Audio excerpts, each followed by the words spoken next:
Lucas 18, 2-3, que había en cierto pueblo un juez que no tenía temor de Dios ni consideración de nadie. En el mismo pueblo había una viuda que insistía en pedirle: hágame usted justicia contra mi adversario. Se nos presentan a dos personajes, un juez y una viuda. El juez era una persona muy desagradable, un peligro para la sociedad. A este juez no le importaba qué decía Dios, no creía que tenía que rendir cuentas a alguien superior a él ni tampoco le importaba qué pensaran las demás personas. Él hacía lo que más le convenía con su cargo sin importarle nada ni nadie más. Por otro tenemos a la viuda. Una mujer viuda en los tiempos de Jesús era una mujer vulnerable, necesitada, desprotegida. Por eso busca la protección y la ayuda del único que podía hacer algo para apoyar a esta mujer desamparada. ¿Qué situación? Por un lado, una mujer completamente necesitada y su única esperanza era este juez malo, que no le importaba más que hacer lo que a él le acomodaba. Sin embargo, ¿qué hizo la viuda? Ella insistía con el juez, clamando por justicia. Nos dice la Biblia que durante algún tiempo él se negó, pero por fin concluyó: aunque no temo a Dios ni tengo consideración de nadie, como esta viuda no deja de molestarme, voy a tener que hacerle justicia. No sea que con sus visitas me haga la vida imposible. Lucas 18, 4-5. Este juez, siendo malo como era, puesto que la viuda estaba siendo tan insistente, pensando en su comodidad, decidió atender su caso pronto para que lo dejara de fastidiar. Ahora bien, tenemos que identificar a los personajes de la historia. ¿A quién representa la viuda en esta historia? Por supuesto a ti y a mí. Somos como esa viuda, vulnerables, necesitados, desprotegidos. No tenemos recursos ni a quien recurrir fuera de Dios. Esa es la realidad de nuestra condición. A veces vivimos engañados porque nuestra sofisticación, educación, posición económica o tecnificación nos da la aparente sensación de invulnerabilidad, de seguridad, de autosuficiencia. Nos engaña al pensar que no necesitamos nada y en algunas cosas, ni de Dios. Si estás enfermo, tómate un medicamento. Si debes tomar una decisión, confía en tu educación y preparación. Si te faltan recursos, usa tus contactos para hacer un negocio exitoso. Nos sentimos tan equipados que no nos damos cuenta de cuán frágiles, vulnerables y necesitados somos.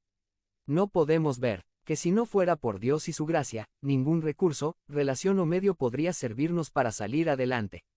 De Él viene todo don perfecto y todo aquello que necesitamos para vivir abundantemente nuestra vida. Hazte miembro del canal y ayúdanos a difundir la palabra de Dios por el mundo. Satmar 16-2024. Habla con Dios en 5 minutos. Descripción del video. Ilustra. Tengo mucho que aprender acerca de la oración de mi hija Nadia, que tiene apenas 7 años. Ella ha aprendido muy bien por la enseñanza y ejemplo de su mamá a orar como su recurso fundamental cuando está en algún problema. El otro día la estaba llevando al doctor porque tenía un problema en el ojo. En el camino, me dijo que estaba muy nerviosa. Después de un momento, me dijo: papi, por favor, puedes orar. Y oramos. Es una práctica constante en ella, recurrir a Dios buscando refugio en su necesidad cuando se siente mal, cuando tiene miedo, cuando no puede dormir, cuando está nerviosa. Ha aprendido que su vida depende primeramente de Dios y recurre a Él y halla el refugio que busca. Dependemos de Dios, y allí está la viuda clamando a aquel de quien depende su vida. Esa es nuestra condición. Así como la viuda dependía del juez, así nosotros también dependemos de Dios. Por eso la oración se vuelve una necesidad para nosotros. Necesitamos orar siempre porque dependemos de Dios. Solo Él puede sacarnos adelante. Como se nos decía la semana pasada, cuando insistes en orar estás mostrando tu dependencia en Él. Por eso Jesús dice en el versículo 8b: no obstante, cuando venga el Hijo del Hombre, encontrará fe en la tierra. Es decir, que cuando perseveras en la oración estás mostrando tu confianza y dependencia en Dios. Cuando venga el Señor por segunda vez, lo que habrá caracterizado a los que participen, por gracia, de su reino es que habrán vivido vidas dependientes del Señor evidenciadas por una constancia en la oración.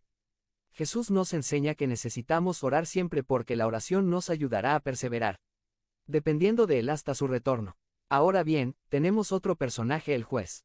Aquí tenemos que ser cuidadosos porque la parábola comparó a la viuda con nosotros, pero en el caso del juez se establece, no una comparación, sino un contraste entre el juez y Dios. Es decir, que el propósito de describir a este juez malo que atendió a la petición de la viuda por motivos torcidos es para contrastarlo con el buen Padre Celestial que tenemos. Lo que se dice es que Dios no es como este juez malo, egoísta y petulante. Dios es todo lo contrario. Él escucha y responde la oración sabiamente porque es bueno, santo, justo y misericordioso. Jesús dice en el versículo 7. ¿Acaso Dios no hará justicia a sus escogidos, que claman a él día y noche? Se tardará mucho en responderles. 8 Les digo que sí les hará justicia, y sin demora. Si este juez, siendo como era, atendió la petición de la viuda necesitada, cuanto más el Padre que es bueno atenderá las oraciones de sus escogidos. Esta es el gran aliciente para la oración. Por esto no hay que desmayar ni desanimarnos, por esto hay que seguir orando y orando.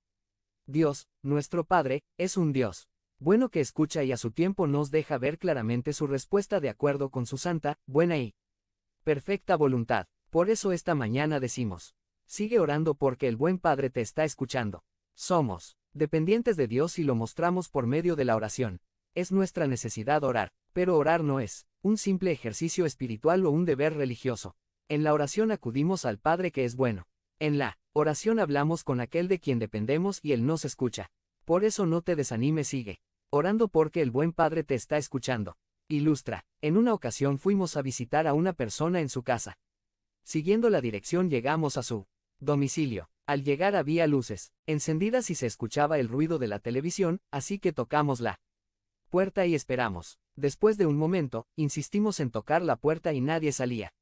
Llamamos por el nombre de la persona saludándola y nada.